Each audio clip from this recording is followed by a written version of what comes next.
Konten kita kali ini masih berkutat di Samudra Pasifik era Perang Dunia Kedua. Pada bulan Mei 1942, Kekaisaran Jepang melalui Angkatan Lautnya merilis serangan brutal ke Kepulauan Midway sebagai lanjutan perjalanan perang mereka yang sebelumnya berhasil menghancurkan Pearl Harbor. Dan karena Tokyo telah secara sembarangan dibom oleh gerombolan penerbang nekat dari Amerika, Jepang mungkin menang telak di Pearl Harbor, tapi Midway tak pernah sama. Amerika pun sudah menyiapkan jebakan mautnya. Bahkan Isoroku Yamamoto sendiri, Big Boss Angkatan Laut Jepang, paham betul bahwa pihaknya telah membangunkan raksasa tidur. Midway sendiri direncanakan perlu ditaklukkan agar Jepang punya pijakan di Pasifik untuk bisa melanjutkan menguasai Pearl Harbor dan Hawaii sepenuhnya, dan berikutnya berencana menyerbu pesisir barat Amerika. Tapi ini kalau Jepang berhasil mengalahkan Amerika di Midway pada awalnya. Tapi nyatanya, Midway menjadi salah satu pertempuran yang paling memalukan di sepanjang sejarah Angkatan Laut Jepang. Bagaimana jalannya pertempuran? Tonton sampai habis, Bor. Kisah ini dimulai di Jepang saat musim dingin 4 Desember 1937 di Kiyosumi Garden, Tokyo, di mana Edwin Layton, perwira intelijen Angkatan Laut Amerika, sedang menikmati waktunya dalam makan malam bersama dengan para petinggi Angkatan Laut Inggris dan Jepang, termasuk dengan Chief Admiral Isoroku Yamamoto sendiri. Dan setelah acara diplomasi ramah tamah ini selesai, Layton sebagai asisten atashe Angkatan Laut Amerika bercakap berdua dengan Yamamoto, yang mana ia sedikit tertegun karena Yamamoto tampak menyembunyikan sesuatu badannya. Sesuatu yang nyata-nyata berpotensi dengan pecahnya perang antara Jepang dan Amerika. Dan siapa menyangka jika 4 tahun setelah ini, Perang Dunia Kedua benar-benar terjadi. Jepang nekat menginvasi Cina, sedangkan Blitzkrieg Hitler meluluh lantakkan benua Eropa. Untungnya sampai saat ini, Amerika memilih untuk tetap netral. Tapi Jepang rupanya punya rencana lain. Kita menengok kapal induk USS Enterprise pada tanggal 7 Desember 1941. Sebuah pesawat Douglas SBD Dauntless dari Skuadron Scout ke-6 bersiap mendarat. Pesawat ini dipiloti oleh Dick Bass atau Richard Bass yang terkenal akan keberaniannya juga atas kesembronoannya. Kali ini ia mensimulasikan pesawatnya seakan-akan rusak parah tertembak musuh untuk melatih kopilotnya. Satu tindakan ceroboh yang sekaligus mengkhawatirkan para petugas di dek kapal.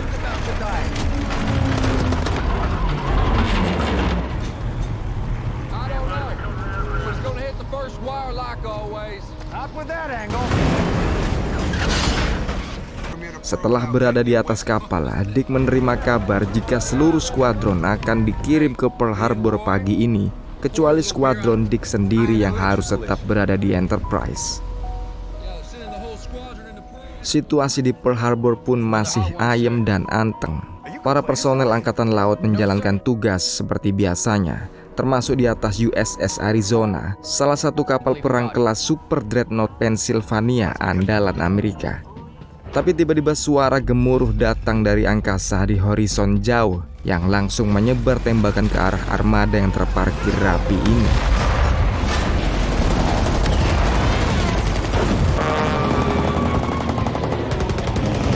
Semua sontak tersentak kaget. Ini bukan latihan, ini ialah gerombolan Mitsubishi Zero, fighter kebanggaan Jepang yang secara brutal dan membabi buta berniat meludeskan seluruh kapal di galangan ini. Belum lagi di paling atas, skuadron Nakajima mengirim bom-bom mereka jatuh dari awan seperti menjatuhi maut dari atas, menghukum semua personel Angkatan Laut Amerika dengan sangat sadis. Skuadron pesawat torpedo bomber yang dikirim dari USS Enterprise tadi pagi pun tak luput dari bulian Jepang. Looks like coastal artillery went stark mad. Bet you somebody's gonna catch hell for it.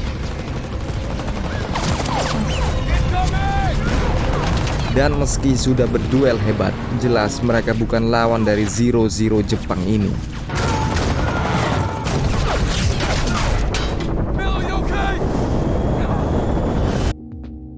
Edwin Layton yang bermukim di Pearl Harbor bersama keluarganya mendapat telepon mengabarkan jika kengerian yang tak pernah dibayangkan sudah terjadi. Dick Bass sendiri sudah menerima pesan cepat mengkomunikasikan jika Pearl Harbor sedang diserang habis-habisan. Layton sendiri sudah sampai di markasnya dan bertemu dengan para admiral.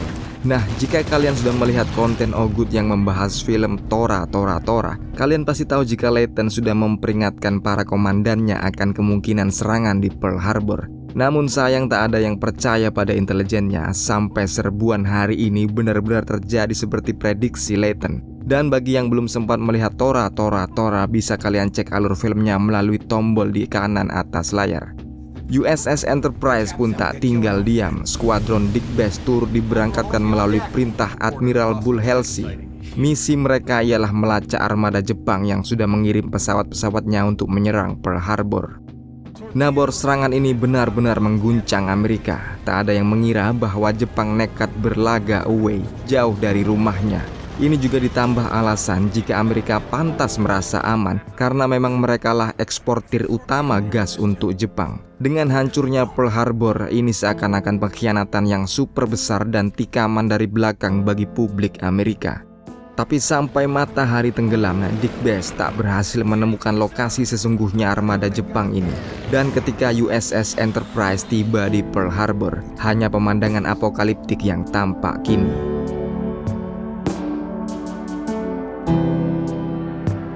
Di Jepang sendiri, Admiral Yamamoto terlihat tak gembira atas kesuksesan anak buahnya menghancurkan Pearl Harbor. Ia tahu dan ia yakin bahwa Jepang jelas-jelas sudah membangunkan raksasa tidur yang pasti sebentar lagi akan membalas dendam. Lagi pula yang menambah keresahannya ialah karena Admiral Chuichi Nagumo, pemimpin penyerangan Pearl Harbor, gagal menemukan kapal induk Amerika di sana. Padahal target serbuan ialah menenggelamkan kapal induk Amerika sebanyak-banyaknya.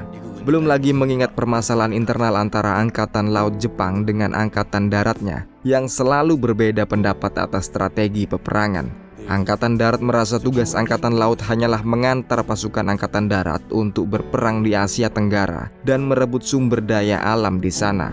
Alias Angkatan Laut seharusnya cuma menjadi kapal feri untuk mengangkut Angkatan Darat. Tapi hanya Yamamoto yang tahu jika Angkatan Laut masih bisa berperan penting dalam kancah peperangan ini, yakni dengan menyerang Midway. Meski sayang, rencana ini masih belum juga disetujui oleh para pejabat tinggi Jepang.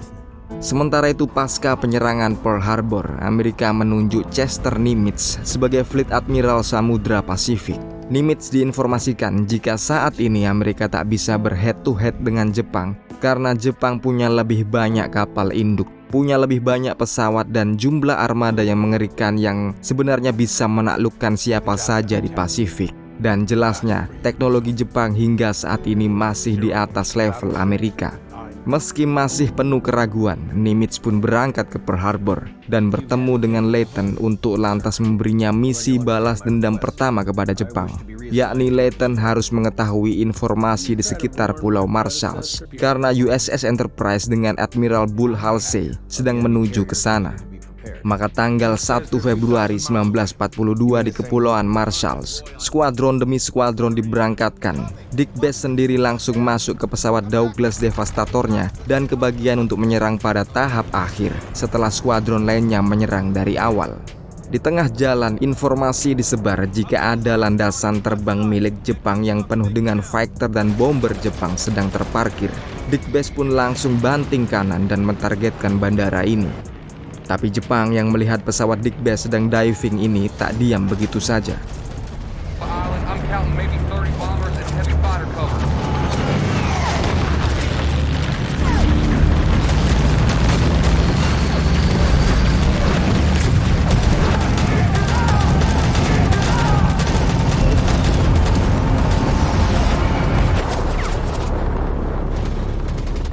Dalam kaburnya ini, Zero menguntit dari belakang. Murray sebagai kopilot berjuang habis-habisan meski tahu jika ia jelas kalah kemampuan manuver dari Zero Jepang. Hanya skill Dick Bass saja yang mampu menyelamatkan keduanya.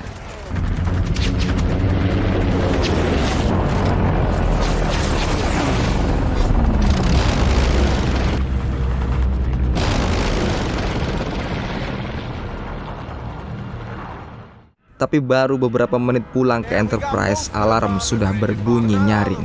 Ternyata Jepang masih nekat maju mengejar dengan mengirim bombernya berniat memukul Enterprise. Para penembak Amerika berjuang sebisanya.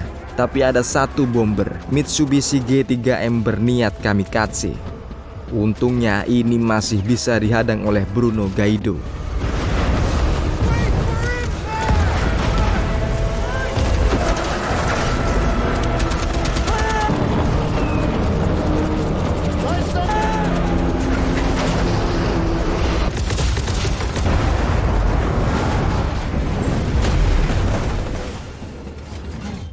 Berkat aksi keberaniannya ini, Bruno Gaido langsung dipanggil oleh Bull Halsey yang langsung menaikkan pangkatnya. Pada tanggal 18 April 1942, sekitar 1000 km sebelah timur Jepang, pemandangan tak biasa hadir ketika pesawat-pesawat Angkatan Darat Amerika melanglang laut di atas kapal induk USS Hornet berbarengan dengan armada Bull Halsey. Rupanya bor pesawat-pesawat ini ialah bagian rencana Letnan Kolonel James Doolittle yang akan melakukan pengeboman di Tokyo untuk kabur terus ke barat menuju Cina. James Doolittle sendiri ialah salah satu pilot terbaik yang dimiliki oleh Amerika.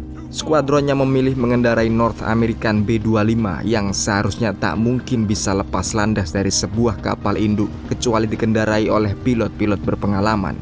Dan beberapa jam kemudian di Istana Kaisar Jepang,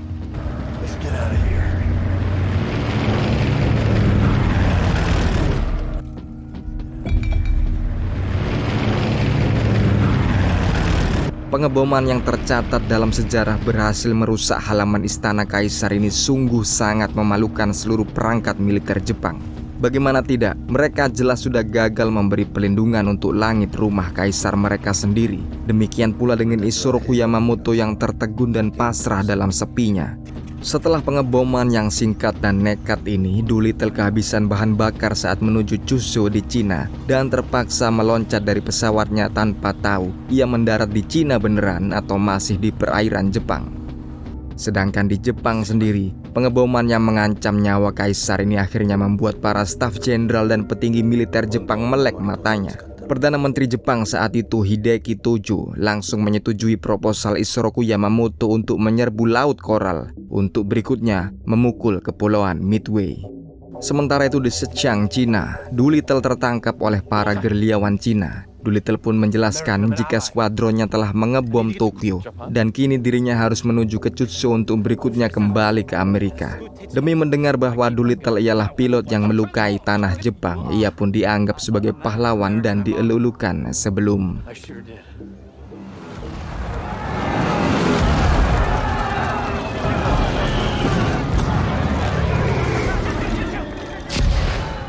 Chester Nimitz di Pearl Harbor yang mendengar jika Yamamoto bergerak menuju ke Laut Koral, langsung mengirim Bull Halsey dengan Enterprise-nya untuk menghadang Jepang di sana. Lalu ia pun mendengar info intelijen dari Leighton jika ada teori intel yang menyebutkan kalau Jepang akan menuju ke kepulauan Midway. Ini masih sangat awal dan hanya berupa prediksi, bisa salah, bisa benar. Pergerakan Yamamoto ke Laut Koral hanyalah pemanasan biasa, karena tujuan sejati Jepang memang selalu Midway. 8 Mei 1942 di Laut Koral Pasifik Selatan, armada Bull Halsey terlambat datang. Yang tinggal kini hanya gelaran kerusakan dan kehancuran Amerika yang sekali lagi kandas dan karam dihantam Jepang. Dan berkat serangan ini, kapal induk Amerika yang berada di front Pasifik cuma tinggal 2, yakni USS Hornet dan USS Enterprise yang dikomandoi oleh Bull Halsey sendiri. Di Pearl Harbor, presiden dan pejabat di Washington masih tak percaya jika Midway akan menjadi target. Mereka menyalahkan Leighton yang dianggap tak becus memberikan intelijen. Tapi Edwin Leighton tetap yakin jika Midway lah tujuan besarnya. Melihat keteguhan Leighton, Nimitz pun menyambangi Joe Roosevelt, salah satu petugas pemecah sandi rahasia Jepang, dan menyatakan jika kode huruf AF ialah Midway. Sementara Washington lebih percaya jika AF ialah Pasifik Selatan. Kini tinggal Nimitz yang mengolah cara untuk bisa menarik USS Enterprise dan Bull Halsey agar mundur dari Pasifik Selatan. Sementara itu Halsey langsung mereshuffle anak buahnya. McCluskey dijadikan pilot dive bomber, sedangkan Dick Best memimpin skuadron dive bomber ke-6. Di Pearl Harbor sendiri, keberuntungan akhirnya memihak Amerika. Satu kode dipecahkan mengabarkan jika pasukan Jepang sedang kekurangan air bersih. sangat bertepatan dengan kode dari Midway yang diterima Layton, yang juga memberitakan jika PDAM di Midway tak berfungsi lagi. Maka target pun menjadi sedemikian jelas, yakni Midway. Di salah satu pulau di Midway, tanggal 28 Mei 1942, seorang sutradara Hollywood, John Ford, datang untuk mensurvei lokasi film action tanpa mengetahui jika Midway akan diserang oleh Jepang. Sejarah mencatat jika kameramen John Ford yang merekam berlangsungnya pertempuran ini menjadi salah satu footage perang Midway yang langka, yang jika kalian tertarik bisa melihat footage aslinya pada link yang ada di deskripsi. Di kesempatan lain, Admiral Nimitz mengunjungi Bull Halsey di atas Enterprise dan mengirimnya untuk ke rumah sakit agar bisa mengobati penyakit kulitnya. Lalu ia pun mendatangi galangan kapal di Pearl Harbor dan secara khusus meminta perbaikan kapal induk USS Yorktown dipercepat agar langsung bisa dipakai untuk bertempur. Selanjutnya, ia memimpin rapat para petinggi dan menyatakan jika mereka akan membuat jebakan. Jebakan dengan memasang kapal induk jauh di utara Midway dan menempatkan banyak pesawat di pulau Midway sendiri untuk bisa bertarung jika serangan datang. Terakhir, ia pun menjadikan Admiral Raymond Spruance sebagai pengganti Halsey yang ada di rumah sakit. Edwin Layton sendiri menutup rapat dengan mengatakan jika serangan akan tiba pada 4 Juni pukul 7 pagi waktu Midway. Dan pada 4 Juni 1942 di Midway, pesawat-pesawat sudah diberangkatkan, sedangkan di bawah, sutradara John Ford terus merekam footage-footage yang ia sendiri masih belum tahu bisa menjadi sumber sejarah yang nyata. Lalu berikutnya jam 6:40, puluhan pesawat Jepang sudah dirilis menuju Midway. Ini ialah serangan gelombang pertama. Sedangkan di Enterprise, Dick Best memberitahu jika mereka sebenarnya tak akan bisa menang melawan Jepang jika ini pertempuran yang fair. Jepang jelas terlalu tangguh, terlalu kuat, tapi bagaimanapun mereka tetap harus bertarung. Kita kembali ke Midway. Alarm sudah keras berbunyi. John Ford sedemikian sembrono tak mau berlindung. Kameranya terus merekam gambar meski dalam sekejap hujan api langsung terjadi.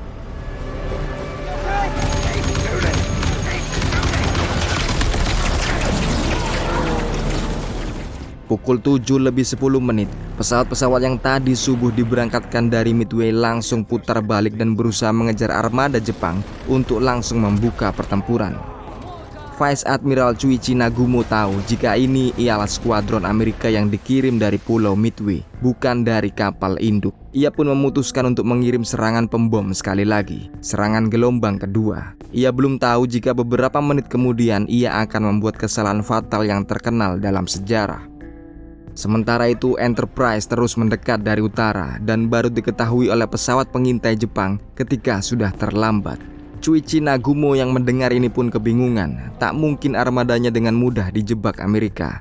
Berusaha melawan, ia pun memutuskan untuk mengganti amunisi pesawat cadangannya yang sebelumnya dipasangi torpedo sebagai persiapan pertarungan anti kapal untuk lantas diganti ke bom darat guna menyerang Midway di gelombang kedua. Tapi sekali lagi saat ini dibongkar ulang dan dipasangi torpedo armor piercing agar bisa melawan kawanan USS Enterprise yang datang dari utara.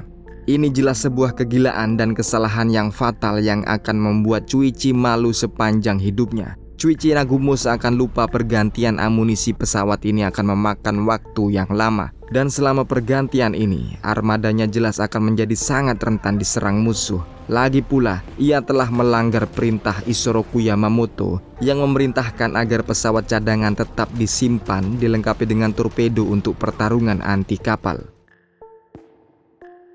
Sementara itu, Dick Best dan skuadronnya sudah bersiap berlaga. Bersama kopilotnya yang penakut Murray, ia pun terbang dengan bom di lambungnya. 15 menit sebelum jam 8, USS Nautilus, salah satu kapal selam Amerika yang beroperasi di front Pasifik, tampak sedang mendatangi armada Jepang dari belakang secara nekat. Sang kapten menargetkan satu hal, menghancurkan kapal induk milik Jepang. Torpedo pun diaktifkan, kapal induk Jepang sudah di jarak target yang tepat dan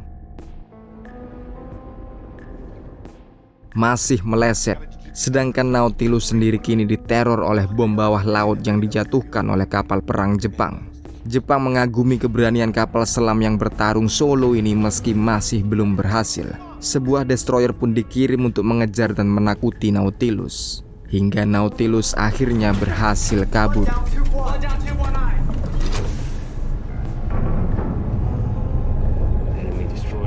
Dan pada jam setengah 10 pagi, skuadron torpedo bomber inilah yang pertama menemukan lokasi armada Jepang dan lantas membuka penyerangan.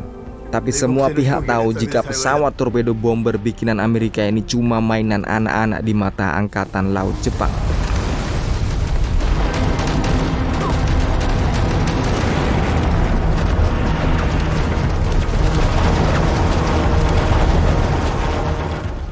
Sementara itu di angkasa yang lain, di skuadron yang lebih ampuh, skuadron dive bomber, ada yang salah pada tangki oksigen Digbes yang membuatnya terbatuk dan susah bernafas. Tapi bagaimanapun ia telah terbang dan menolak untuk pulang. Ini diperparah lagi saat armada Jepang yang mereka incar ternyata tak ada di tempat. Insiden nyata nyasarnya skuadron penyerangan Digbes dan McCluskey ini dianggap sebagai kesalahan informasi yang cukup fatal. Meski mereka memang sedang beruntung kali ini karena menemukan salah satu destroyer Jepang yang tercecer karena telah mengejar kapal selam Nautilus. Dengan cerdik McCluskey menguntit satu kapal ini. Ia yakin destroyer ini akan menunjukkan arah ke lokasi armada Jepang yang sesungguhnya. Pada jam 10 kurang 5 menit, skuadron 8 yang berangkat dari kapal induk Hornet mendahului Digbes dan McCluskey. Sekali lagi torpedo bomber yang cuma bertarung sebagai tumbal. Yamaguchi pun semakin yakin jika ini pesawat-pesawat yang dirilis dari kapal induk. Ia pun memberi kode untuk Chuichi agar segera menyiapkan penyerangan. Tapi memang Chuichi Nagumo masih belum selesai membongkar pasang pesawatnya. Hingga akhirnya Digbes dan seluruh skuadron dive bombernya tiba di lokasi dan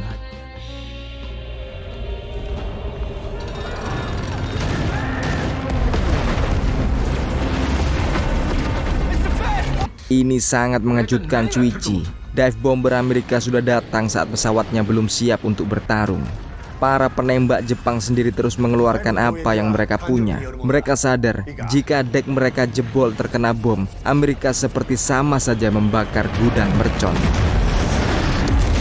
Dan ini giliran Digbes diving jauh ke bawah, mengancam dek kapal induk Akagi yang dikomandoi oleh Chuichi Nagumo. Kawan-kawan Digbes sendiri sudah meleset semua. Kini hanya ia harapan terakhir. Dan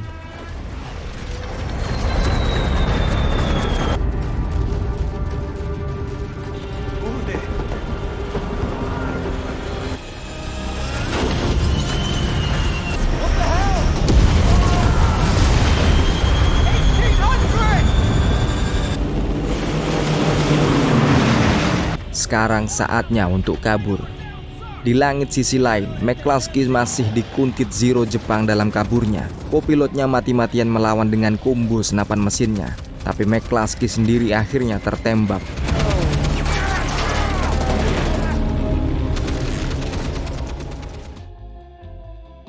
Situasi di dalam kapal induk Akagi sendiri sangat mengerikan. Api berkobar di mana-mana sampai menyulut torpedo serta bom yang bergeletakan dan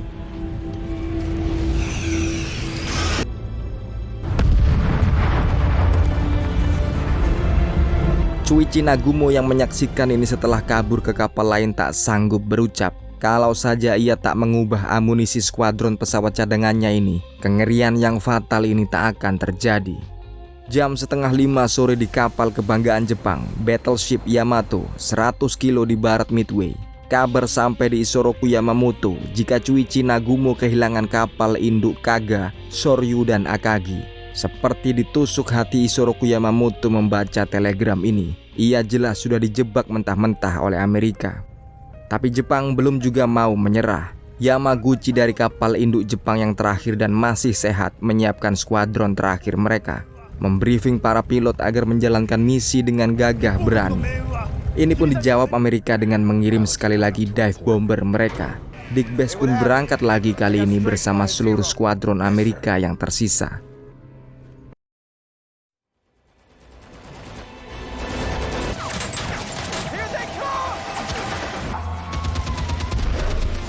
Pertempuran jelas berlangsung double mengerikan dari serangan yang pertama karena kali ini Yamaguchi sudah merilis Zero-Zero-nya ke angkasa untuk membuli dive bomber Amerika. Tapi lagi-lagi Digbes bertarung dengan sangat sembrono dan seakan menjemput kematiannya. Tapi bomnya berhasil mendarat dan langsung meluluh lantakkan kapal musuh.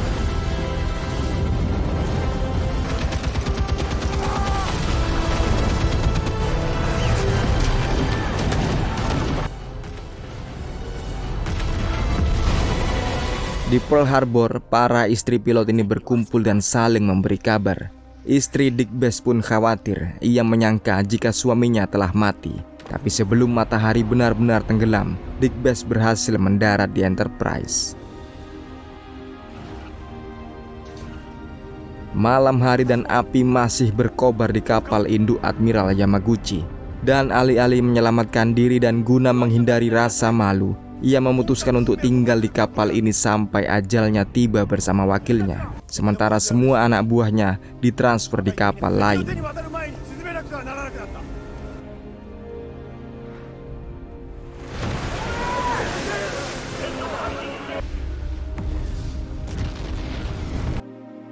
Inilah aksi terakhir Jepang di Kepulauan Midway, karena selanjutnya sandi diterima oleh Layton yang mengisyaratkan jika seluruh armada Jepang sudah mundur dari Midway, bergerak balik beruntun ke arah perairan Jepang.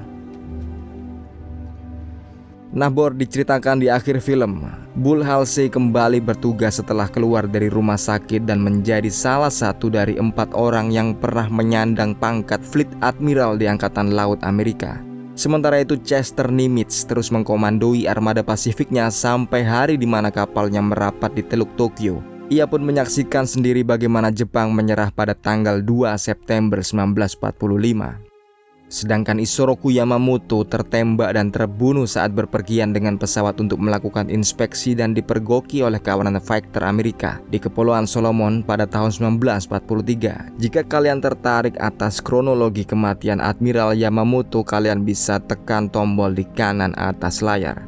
Sedangkan pilot pemberani James Doolittle menerima medali Medal of Honor dari Presiden Roosevelt sekembalinya di Amerika sampai ia meninggal pada tahun 2019.